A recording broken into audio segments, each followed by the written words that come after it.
Indus नदी, जिसे संस्कृत में सिंधु कहते हैं, सिर्फ एक जियोग्राफिकल फीचर नहीं है। यह एक जीवंत धरोहर है जो सदियों से मानवता के विकास की गवाह रही है। ये सभ्यता का पालना और भारतीय उपमहाद्वीप के लाखों लोगों के लिए लाइफलाइन है। इसके किनारे बसे गांव और शहर इसकी महत्ता को दर्शाते हैं। टिबेटन प्लेटो से निकलकर यह विशाल नदी 3000 किलोमीटर से ज्यादा का एपिक कोर्स तय करती है, जो हिमालय की ऊंचाइयों से लेकर समुंदर की गहराइयों तक फैला है। इंडिया और पाकिस्तान से गुजरते हुए अरेबियन सी में मिल जाती है। ये नदी दोनों देशों के बीच एक प्राकृतिक पुल का काम करती है। नदी के बहाव ने हजारों सालों से बस्तियों के पैटर्न्स, खेती के तरीकों और व्यापारिक मार्गों को तय किया है। इसके किनारे की उपजाऊ भूमि ने अनगिनत पीढ़ियों को पोषित किया है और कल्चरल एक्सचेंजेस को तय किया है। यहाँ के त्योहार और परंपराएं इस नदी की धारा में बहते समय की कहानियां सुनाते हैं। इंडस का हिस्टोरिकल महत्व बहुत गहरा है। इसके किनारे बसे प्राचीन नगरों के अवशेष आज भी इसकी गौरवशाली विरासत की गवाही देते हैं।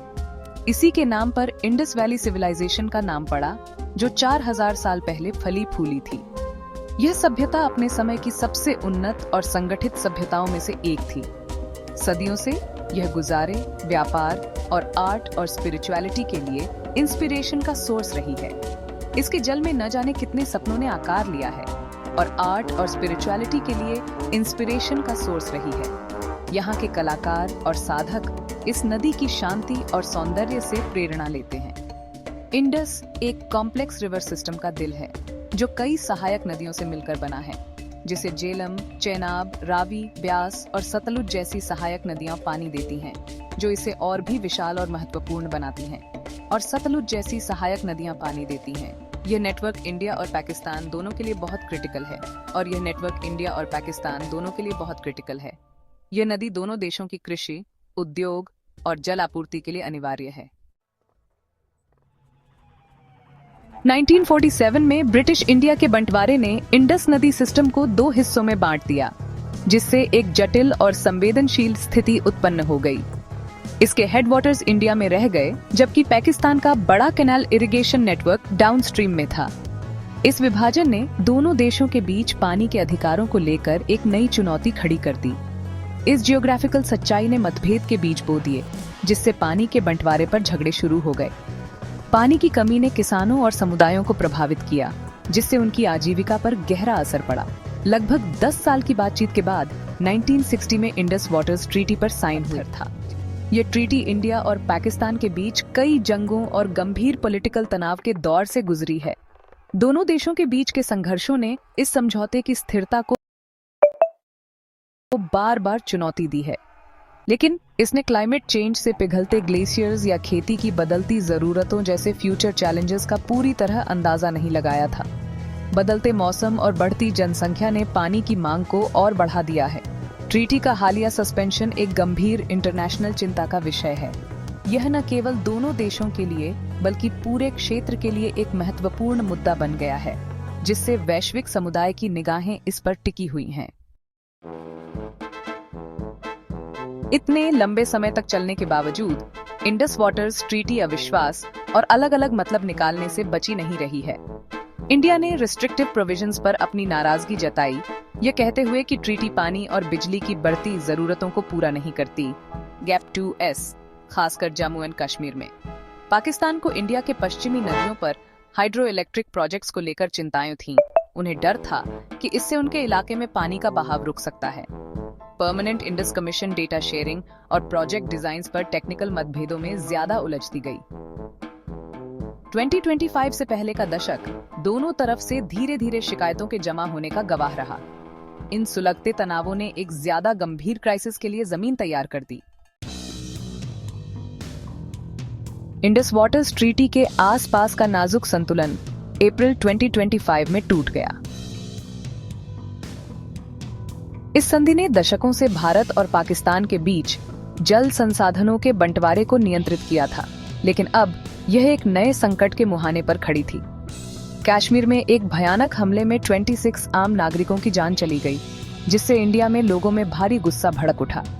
इस हमले ने पूरे देश को हिलाकर रख दिया और जनता में आक्रोश की लहर दौड़ गई। न्यू दिल्ली ने पाकिस्तान पर इल्जाम लगाया कहा कि वो जिम्मेदार आतंकियों को सपोर्ट कर रहा है। सरकार ने इस हमले को एक सुनियोजित साजिश करार दिया और पाकिस्तान पर कड़ी कार्रवाई की मांग की। इसके जवाब में इंडिया ने 22 अप्रैल 2025 को इंडस वाटर्स ट्रीटी को एकतरफा सस्पेंड करने का ऐलान कर दिया। इस निर्णय ने दोनों देशों के बीच तनाव को और बढ़ा दिया। प्राइम मिनिस्टर नरेंद्र मोदी ने ऐलान किया कि पानी और खून एक साथ नहीं बह सकते, जो इंडिया के अप्रोच में एक बुनियादी बदलाव का संकेत था। उन्होंने कहा कि यह निर्णय देश की सुरक्षा और संप्रभुता की रक्षा के लिए आवश्यक था। इंडिया के एक्सटर्नल अफेयर्स मिनिस्टर ने कहा कि ट्रीटी तब तक सस्पेंड रहेगी जब तक पाकिस्तान हर तरह का क्रॉस बॉर्डर टेररिज्म बंद नहीं कर देता। उन्होंने यह भी स्पष्ट किया कि यह निर्णय अंतर्राष्ट्रीय समुदाय को एक मजबूत संदेश देने के लिए लिया गया है। सस्पेंशन ने पानी के बंटवारे के समझौते की किस्मत को बड़े जियोपॉलिटिकल और सिक्योरिटी मामलों से जोड़ दिया। इस कदम ने दोनों देशों के बीच पहले से ही तनावपूर्ण संबंधों को और जटिल बना दिया।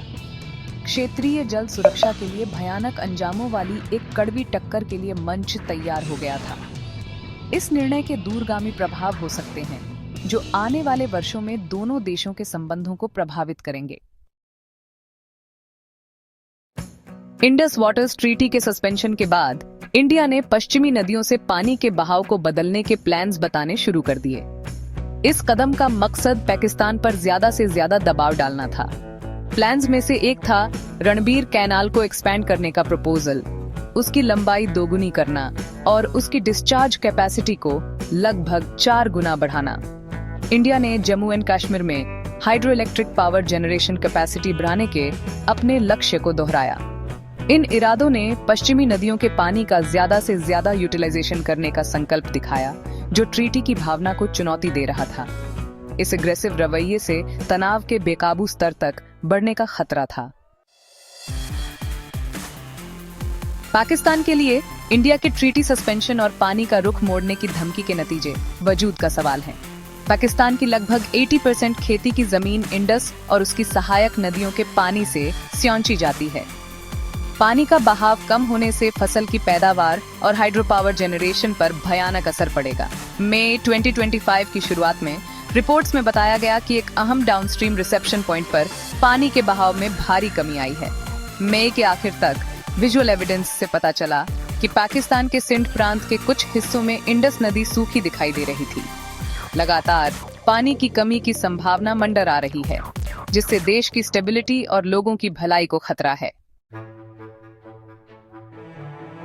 पाकिस्तान ने इंडिया के इंडस वाटर्स ट्रीटी के एकतरफा सस्पेंशन की निंदा की और इंसाफ के लिए इंटरनेशनल रास्ते अपनाने की कसम खाई। इस्लामाबाद का कहना है कि इंडिया की कार्रवाई इंटरनेशनल लॉ के तहत इलीगल है।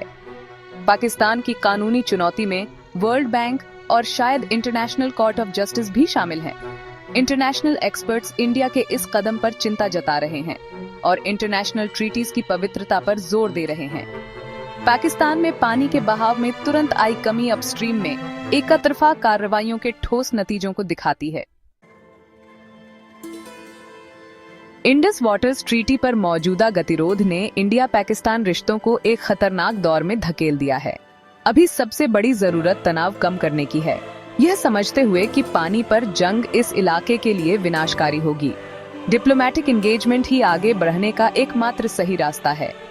सिक्योरिटी चिंताओं को दूर करना और इंटरनेशनल लॉ और पानी के बराबर बंटवारे की कमिटमेंट्स को दोहराना बहुत जरूरी है। मॉडर्न वाटर मैनेजमेंट और कंजर्वेशन टेक्निक्स में इन्वेस्ट करने से कमजोरियों को कम करने में मदद मिल सकती है। इंडस का भविष्य टकराव के बजाय सहयोग चुनने की पॉलिटिकल इच्छा शक्ति पर टिका है।